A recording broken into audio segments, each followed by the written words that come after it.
চারিদিকে গরমের সময় শুধু আমের রেসিপি দেখতে পাবে, তাহলে মিনি কিচেন কেন বাদ থাকবে? মিনি কিচেনেও কিন্তু আজকে আমি বানাচ্ছি আমের রসগোল্লা।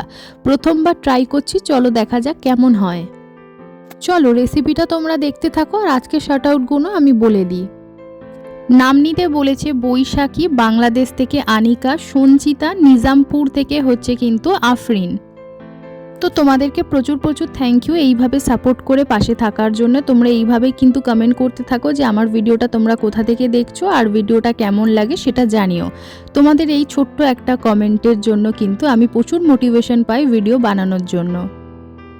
মিনি কিচেনে কিন্তু আম নিয়ে প্রচুর নতুন নতুন রেসিপি আসবে, তার মধ্যে তোমাদের আমের কি রেসিপি আছে সেগুলো কিন্তু আমাকে সাজেস্ট করতে পারো। তো দেখো কথা বলতে বলতে রসগোল্লা কিন্তু তৈরি হয়ে গেছে।